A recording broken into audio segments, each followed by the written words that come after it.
حدیث نمبر 58۔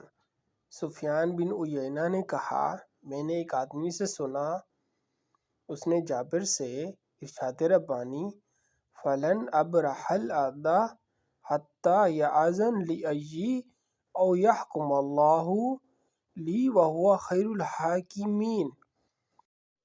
اب میں اس زمین سے ہرگز نہ ہلوں گا یہاں تک کہ میرا باپ مجھے اجازت دے یا اللہ میرے لیے فیصلہ کر دے، اور وہ سب فیصلہ کرنے والوں سے بہتر ہے کے بارے میں سوال کیا تو جابر نے کہا، اس کی تفسیر ابھی ظاہر نہیں ہوئی۔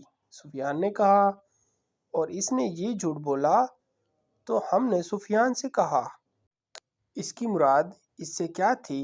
انہوں نے کہا، روافظ کہتے ہیں حضرت علی رضی اللہ عنہ بادلوں میں ہیں، ان کی اولاد میں سے جو کوئی خروج کرے گا ہم اس کے ساتھ خروج نہیں کریں گے حتیٰ کہ آسمان کی طرف سے پکارنے والا، اس کی مراد علی سے ہے، پکارے، یقیناً وہی پکارے گا کہ فلاں کے ساتھ مل کر خروج کرو۔ جابر کہتا تھا، یہ اس آیت کی تفسیر ہے اور اس نے جھوٹ کہا۔